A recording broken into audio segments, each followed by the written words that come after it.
The content presented on One India is for informational purposes only. The views and opinions expressed in the news segments, interviews, and commentary are those of the individuals or sources featured and do not necessarily reflect the official policy or position of One India. आज हम देखते हैं राष्ट्रीय चेतना के संरक्षण और संवर्धन के लिए जो विचार बीज 100 साल पहले बोला गया वो महान वटवृक्ष के रूप में आज दुनिया के सामने है। सिद्धांत और आदर्श इस वटवृक्ष को ऊंचाई देते हैं।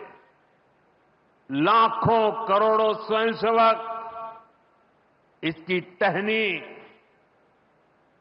ये कोई साधारण वटवृक्ष नहीं, राष्ट्रीय स्वयंसेवक संघ भारत की अमर संस्कृति का आधुनिक अक्षय वट है। ये अक्षय वट आज भारतीय संस्कृति को, हमारे राष्ट्र की चेतना को निरंतर ऊर्जावान बना रहा है। साथियों, आज जब हम माधव नेत्रालय के नए परिसर का काम शुरू कर रहे हैं तो दृष्टि की बात स्वाभाविक है। हमारे जीवन में दृष्टि ही हमें दिशा देती है। इसलिए वेदों में भी कामना की गई है, पश्चिम शरदः शतम, अर्थात हम 100 वर्ष तक देखें।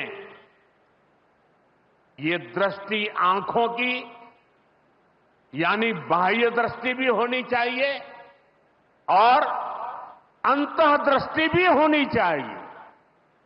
जब अंतःदृष्टि की बात करते हैं तो विदर्भ के महान संत श्री गुलाबराव महाराज जी का स्मरण भी होना स्वाभाविक है। उन्हें प्रज्ञाचक्षु कहा जाता था।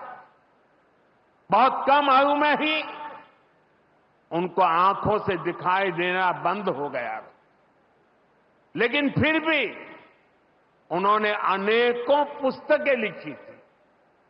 और अब कोई भी पूछ सकता है कि जब आंखों से दिखाई नहीं देता है तो उसके बावजूद भी कोई इतने ग्रंथ कैसे लिख सकता था? इसका उत्तर ये है कि उनके पास भले ही नेत्र नहीं थे, लेकिन दृष्टि थी। ये दृष्टि बोध से आती है, विवेक से प्रकट होती है। ये दृष्टि व्यक्ति के साथ ही समाज की भी को भी बहुत शक्ति देती है।